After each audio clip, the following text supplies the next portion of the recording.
নবান্ন সভাঘরে বৈঠকে বসেছেন মুখ্যমন্ত্রী মমতা বন্দ্যোপাধ্যায়।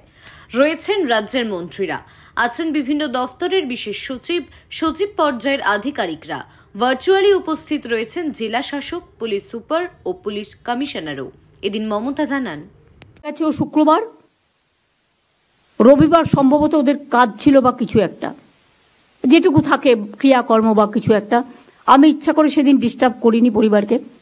মুরলি গেছিল রিপোর্ট দিতে বিকেলে, সোমবার দিন সম্ভবত আমি তাদের বাড়িতে গিয়েছিলাম, মোস্ট প্রবাবলি সোমবার, মঙ্গলবারও হতে পারে, বাট আমার মনে হচ্ছে সোমবার দিন গিয়ে আমি ডিটেলস তাদের জানাই, বাবা মাকে, সাথে আমার সিপিকেও নিয়ে যাই এবং আমি তাদের কি কি অভিযোগ আছে সবটা সিপিকে রেকর্ড করতে বলি। আর অনেকে বলে বেড়াচ্ছে না আমি টাকার কথা বলেছি, আমি মোটেই বলিনি। আমাকে প্রমাণ দেখা কোথাও আমি টাকার কথা বলেছি, মেনশন করেছি। মিথ্যে কথা, কুৎসা, অপপ্রচার, চক্রান্ত। সেদিনের ভিডিওগ্রাফ প্রত্যেকে আমি নিচে নামার পরে প্রেস করেছিলেন, প্রেস কনফারেন্সে প্রেসের সাংবাদিকরা ছিলেন, আমার সাথে সিপি ছিল, এবং আমার পরে আবার তার বাবা মাকেও আপনারা জিজ্ঞেস করেছিলেন, সে রেকর্ডও আমাদের কাছে আছে। আমি কি বলেছিলাম তার আগে আপনাদের মনে রাখতে হবে, আমি যেদিন যাই তার আগের দিন রেসিডেন্সিয়াল ডক্টর ফোরাম একটা অফিসিয়াল স্টেটমেন্ট করেছিল। তার 3 নম্বর পয়েন্টে লেখা ছিল adequate compensation to the victims family. আমি চিঠিটা আপনাদের পড়েও শোনাতে পারি, ভাববেন না আমি এমনি কথা বলি। মনোজ, তোমাকে আমি চিঠিটা ফরওয়ার্ড করেছি, তুমি এটা পড়ে শোনাও তো কি লিখেছিল, রেসিডেন্সিয়াল ডক্টরসদের কি ডিমান্ড ছিল আমি যেদিন যাই তার আগের দিন। ম্যাডাম, এটা 11 তারিখে চিঠি আছে রেজিডেন্ট ডক্টরস অ্যাসোসিয়েশন তরফ থেকে, অফিসিয়াল স্টেটমেন্ট। এখানে ডিমান্ডস বাদ দিয়ে প্রথম ডিমান্ড হচ্ছে relevant evidences including CCTV footage and post-mortem reports should be shared with the committee representatives of protesting resident doctors. Second demand chilo written apology and resignation of higher authorities, Principal MSFE Uday Madhyanik, Chest Medicine HOD and on duty ACP of Arjikar Medical College Police Outpost within 12 hours. Third demand chilo immediate announcement of adequate compensation for the family. Supreme কোর্টেরই নির্দেশ আছে যে এই ধরনের ভিকটিমসদের একটা help করার, কিন্তু তাও আমি বলিনি। আমি বাবা মাকে যেটা বলেছিলাম অন রেকর্ড, যেটা আমি বাইরেও বলেছিলাম, যে দেখুন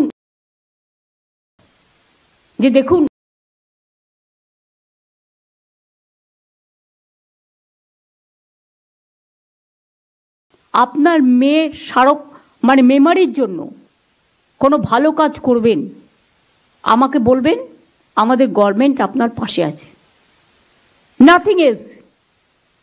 আমি জানি কোনটা কখন বলতে হয়,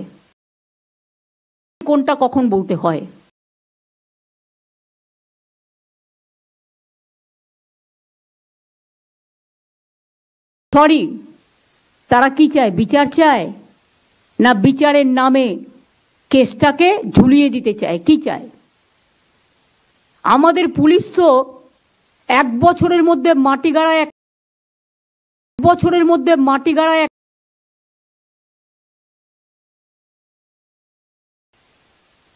কিন্তু এখানে কোর্ট বড় ব্যাপার পালন করেন। হাইকোর্ট কিন্তু তাদের দুজনকে বাদ দিয়ে লাইফ সেন্টেন্স করে দিয়েছিল।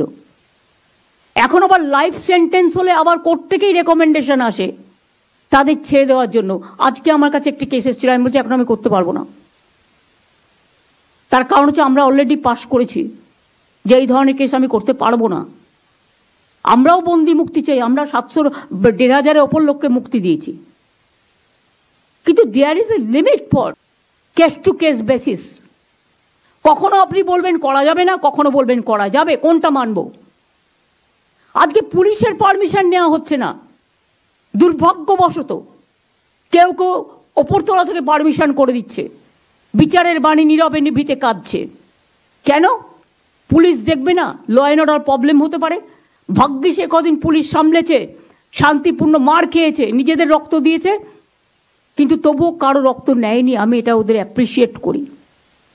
সাথে সাথে আপনাদেরও বোঝা উচিত সবার, পুলিশও কিন্তু আপনাদের সারাক্ষণ পাহারা দেয়, তারাও কিন্তু আপনাদের মতো মানবিক জীব, মানুষ।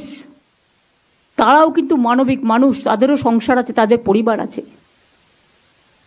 যাকে পাচ্ছেন তাকে নিয়ে যা ইচ্ছে তাই বলে যাচ্ছেন। কেউ কেউ একবারও ভাববেন না আপনার পরিবারকে তুলে যদি কেউ এই কথা বলে তাহলে আপনার কি হবে, আপনার মানসিকতা কি হবে। কলকাতা পুলিশ কমিশনার আমার কাছে নিজে এসছে অনেকবার পদত্যাগ করার জন্য, গত 7 দিন আগে। সামনে পুজো, আপনারা এবার আমায় বলুন, ল অ্যান্ড অর্ডার লোকটাকে তো জানতে হবে যে থাকবে কোন পাড়ায় কোন পুজো হচ্ছে, পুজো কমিটিগুলো কি থিম করছে, কোথায় কি পুলিশ পোস্টিং আছে। এটা পুজোর সময়, কিছুদিন ধৈর্য ধরলে কি মহাভারত অশুদ্ধ হয়। আপনারা ঠিক করবেন সবাইকে চেঞ্জ করতে হবে। যতটা বলছেন যতটা পারছি আমরা করছি। আপনি আমাকে 10টা ডিমান্ড দিতে পারেন, আমি 5টা করতে পারি, 5টা নাও করতে পারি। আমি তো অলরেডি ইতিমধ্যে অনেকগুলো করে দিয়েছি। কাজেই আপনাদের আমরা বলছি, পুলিশ ইভেন্ট সেদিন সঙ্গে সঙ্গে যেই কোর্ট নির্দেশ দিয়েছে সিবিআই, সব কাগজপত্র, ভিডিও রেকর্ডিং, এমনকি ডিএনএ টেস্ট সহ রিপোর্ট সহ সব কিছু হ্যান্ডওভার করেছে। আমাকে আপনারা বলছেন হোম মিনিস্ট্রি থেকে একটা চিঠি লিখলো সিআইএসএফকে জায়গা দাও। আমি ববিকে পাঠিয়ে ইন্দিরা হসপিটালের 30 বেডেড হসপিটাল এবং একটা প্রাইমারি স্কুল কর্পোরেশনের সেই দুটোকে দিলাম। তারপরেও আপনারা যদি রোজ বলেন, বলছে এখন কমিউনিটি হলগুলো আমাদের দিয়ে দাও, তাহলে এলাকায় এলাকায় যে মানুষগুলো বিয়ে, শ্রাদ্ধ, পৈতে, পুজো, উৎসবের নামে এটা করা হয়েছে কমিউনিটি মানে এলাকার কমিউনিটির জন্য, তারা কোথায় যাবে?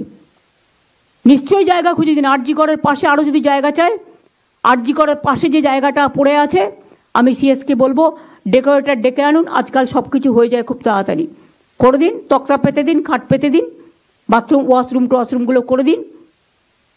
কিন্তু আপনি যদি একটা কনজেস্টেড এরিয়ায় আমাকে বলেন 2 ঘন্টার মধ্যে জায়গা খুঁজে দিতে হবে, হাউ ইজ ইট পসিবল? যে জায়গাটা আরজিকর হসপিটাল, সেই জায়গাটা ভীষণ কনজেস্টেড। আর যদি সেই জায়গাটা না করতে পারেন, তাহলে আপনাদের পুলিশের যে ব্যারাক আছে বিভিন্ন জায়গায় যেখানে অ্যাভেলেবেল, দরকার হলে আপনি বাস অ্যারেঞ্জমেন্ট করে দিন, বাস তাদের তুলে নিয়ে আসবে, বাস তাদের পৌঁছে দেবে। তারা আর কি চায়? জামা কাপড় চাইলে দিয়ে দিন, খাবার দাবার চাইলে দিয়ে দিন, আর কি কি দেওয়ার আছে? আপনারা যদি কাউকে পাঠানো, দায়িত্বটা তো সেন্ট্রাল গভর্নমেন্টকে নিতে হবে। সবটাই স্টেট গভর্নমেন্টের উপর আপনারা চাপিয়ে দেবেন আর মিথ্যে কথা বলবেন আমরা দিইনি, এটা ঠিক নয়। আমরা 3টি জায়গা দিয়েছি। কিন্তু আপনি যদি রোজ সংখ্যা বাড়ান বাংলাটাকে গ্রাস করবার জন্য, পুলিশের হাত থেকে সবটাই কেড়ে নিতে চান রাজ্য সরকারকে, কেন্দ্রীয় সরকারের এর মধ্যে পুরো চক্রান্ত আছে। আমি কোর্টকে কোনো ব্যাপারে একটি কমেন্টসও করব না, because we are bound to accept the court verdict. কিন্তু মনে রাখবেন কেন্দ্রীয় সরকারের সম্পূর্ণ চক্রান্ত আছে এবং আরও কয়েকটা left parties, they are also involve in this conspiracy. যাদের মানুষের কাছে যাবার ক্ষমতা নেই, যেহেতু আমরা কিছু পাল্টা করছি না, একতরফা হয়ে যাচ্ছে।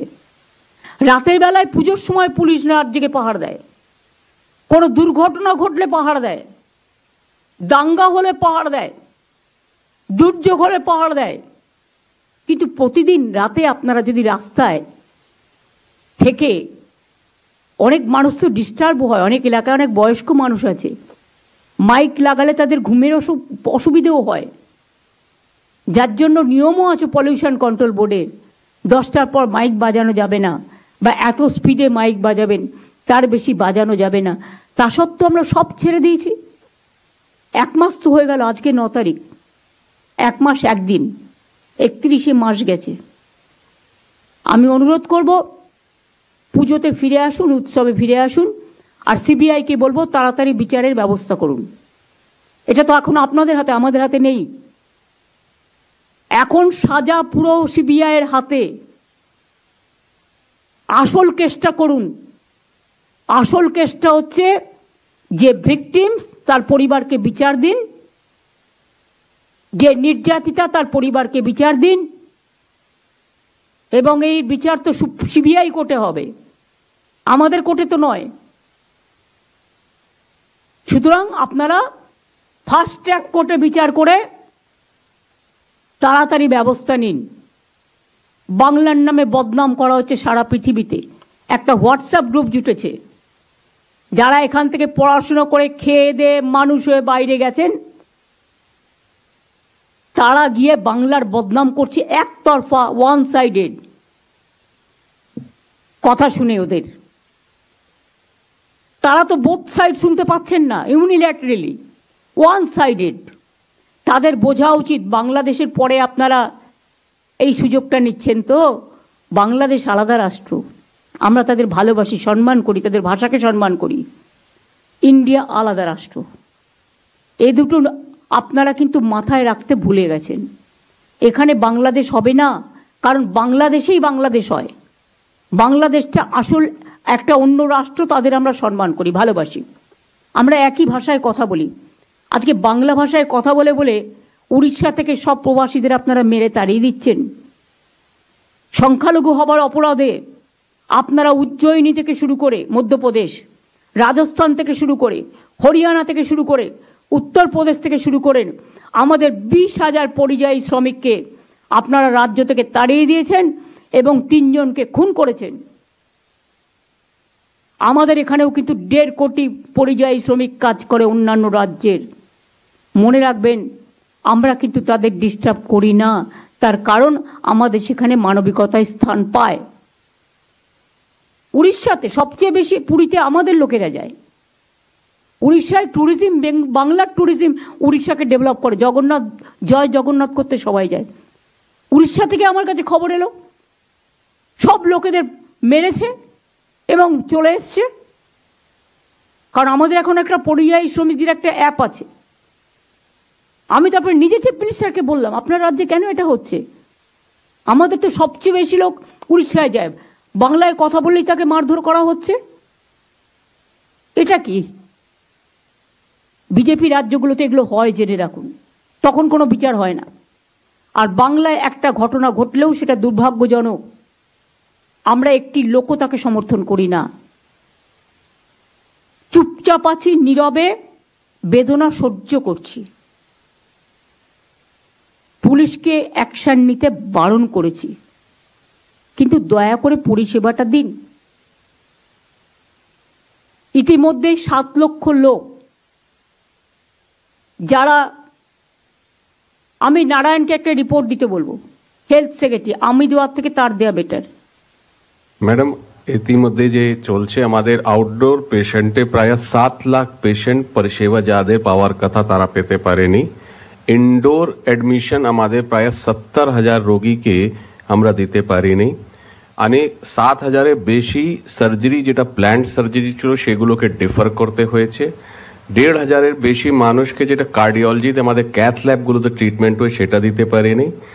এই ছাড়া ম্যাডাম আমাদের বেশ কয়েকটা ডেথও হয়েছে, যেটা আমরা কয়েকটা মিডিয়া রিপোর্ট থেকে আর বিভিন্ন সোর্স থেকে পেয়েছি। প্রায় 21, 22, 23টি আমরা ডেথ রিপোর্ট অলরেডি পর্যন্ত 23টি আমরা, তোমার ধরো হসপিটালে এসছে কিন্তু ফিরে গিয়ে ট্রিটমেন্ট পায়নি, বাড়িতে মারা গেছে, সেই কেসগুলো বুথ লেভেল থেকে খোঁজ নাও। ইয়েস ম্যাডাম, সেগুলো ক্ষেত্রে তারা যদি মনে করেন তারা কথা বলে এটাকে শর্ট আউট করবেন, is okay. Thank you madam. যাই হোক, দিদি অর্ডার হয়েছে। সিএমওএইচ আমি জানি, সিএমওএইচ, বিএমওএইচ যারা আছেন, ইয়েস ম্যাডাম, তাদের সকলকে বলো অ্যাক্টিভেট করতে হসপিটালগুলো ভালো করে। Yes madam. যাতে কোনো মানুষ পরিষেবা না পেয়ে মারা যায়, এটা লক্ষ্য রাখতে হবে। Yes madam. ইভেন কয়েকটা প্রাইভেট হসপিটাল, আমি শুধু অডাসিটি দেখলাম সেদিনকে, 4টে নাম আমার কাছে আছে। পুলিশের একজন ওসি, সে তো তোমার কাছে পেশেন্ট হিসেবে গেছে, তুমি তাকে ভর্তি নাওনি। এই হাসপাতালগুলোর কথা আমাদের মনে রাখতে হবে। নারায়ণ, তোমাকে যে আমি বলেছিলাম তাদের ডেকে মিটিং করতে, তুমি করেছিলে? ইয়েস ম্যাডাম, মিটিং হয়েছে, ওরা পুরো আমাদেরকে অ্যাসুরেন্স দিয়েছে। আর পুলিশ, কিন্তু যারা করেছিল, রিফিউজ করেছিল, তাদের বিরুদ্ধে কি অ্যাকশন হয়েছে? তারা তো টাকা নিয়ে করছে। আজকে তুমি যে আমাকে রিপোর্ট দিয়েছো, তার থেকে আমি জানতে পারছি অনেকে এখানে কাজ করছে না, কিন্তু প্রাইভেট হসপিটালে গিয়ে কাজ করছে। Is it not a fact? Yes madam, এটা ফ্যাক্ট আছে। আমরা ব্যবস্থাগুলো নিচ্ছি ম্যাডাম, আমরা অলরেডি নামগুলো আইডেন্টিফাই করেছি। এবং এতে কর্পোরেট বিজনেস বেড়েছে। কিন্তু ভাগ্যিস আমাদের স্বাস্থ্যসাথী কার্ডটা ছিল বলে, কিছুটা পাবলিক ট্রিটমেন্ট পেয়েছে, বিকজ প্রাইভেট হসপিটালে দুটো চোখ কাটার অপারেশন করতে গেলে 2 লাখ টাকা নিয়ে নিচ্ছে। যে 5 লাখ টাকাটা তার পরিবারকে সে দিতে পারত সারা বছরে, সেই টাকাটা একটা জায়গায় চলে যাচ্ছে। এগুলো তো মানবিক সমস্যা। সব রাজনৈতিক দলকে বুঝতে হবে, মানুষ কিন্তু রাজনীতির ঊর্ধ্বে। রোগের কিন্তু কোনো বিচার হয় না। একটা কার্ডিয়াক পেশেন্ট যদি সঙ্গে সঙ্গে ট্রিটমেন্ট না পায়, সে কিন্তু কার্ডিয়াক অ্যারেস্টে মারা যায়। যার ঘরে না হয় সে এটা বুঝতে পারে না। ক্যাথল্যাব ছিল না বলে একজন মা তার ছেলেকে কিডনি দিয়েছে, কিন্তু বাঁচাতে পারল না, কারণ ক্যাথল্যাবটা আপনারা দেখছেন ইউএন লাইভ, বাংলা খবরের শেষ কথা।